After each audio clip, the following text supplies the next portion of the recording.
আসসালামু আলাইকুম। সবাই কেমন আছেন? তো জীবনে অনেক পড়াশোনা করেছি। একবার মাস্টার্স পর্যন্ত কমপ্লিট করেছি। কিন্তু কোনো অফিসে আসলে জব পাচ্ছিলাম না। অবশেষে একটা জব পেয়ে গেলাম। আর সেটা হলো শ্বশুরবাড়ি নামক অফিসে জব পেলাম। জবটা অবশ্য মোটামুটি ভালোই। এখানে ধরেন যে আপনার কোনো অফিস টাইম নাই ফিক্সড। ভোর ৫টা বা ৬টা থেকে শুরু হয়। আবার ছুটিরও কোনো নির্দিষ্ট টাইম নেই। এটা আপনি ঘুমাতে যাওয়ার আগ পর্যন্ত চলে। আবার ধরেন যে এখানে কোনো ফিক্সড স্যালারিও নেই। কিন্তু তারপরেও সব মিলায় আনলিমিটেড সেবা প্রদান করে থাকি। আর এই সব কিছুর মধ্যেও ভালোই লাগে, খারাপ লাগে না। কারণ ধরেন যে ৩ বেলা খাবার দেয়, আবার কাপড়-চোপড় তো অবশ্যই দেয়। তার উপর ধরেন যে আবার আ মাঝে মধ্যে ঘুরতেও নিয়ে যায়। আবার অসুখ-বিসুখ হলে আবার ডাক্তারের কাছেও নিয়ে যায়।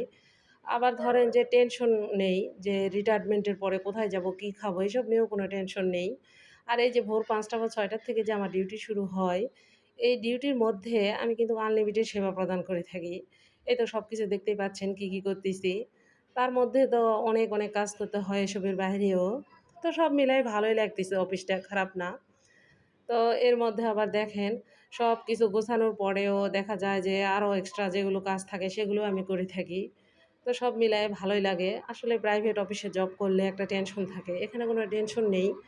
যে একবার আনলিমিটেড সেবা প্রদান করব এবং রিটায়ারমেন্টের টেনশন নেই, এটাই সবচেয়ে বড় কথা।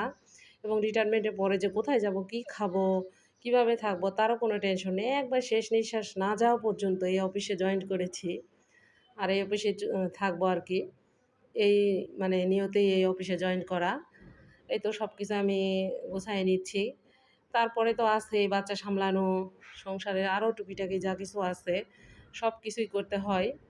তো এই যে দেখুন সবকিছু কি অবস্থা হয়ে আছে। এসব কিছু করতেছি। আর এই যে তার মাঝে আমার ছেলে, এটাকেও সামলাতে হয়। এটার দায়িত্বও আমার কাছেই। ছেলে-মেয়ের দায়িত্ব পড়াশোনা করানো, শিখানো। আবার এর মধ্যে কথাও শুনতে হয় জানেন? যদি কোনো খারাপ কিছু হয় তাহলে সব দোষ আমার আবার। এটা একটা ভালোই গুণ। আর যদি কোনো ভালো কিছু কাজ করে থাকে তারা, তাহলে তো সব ক্রেডিট তাদের বাবার। আর যদি কোনো খারাপ কিছু করে তা আমার। সব মিলে ভালোই লাগে।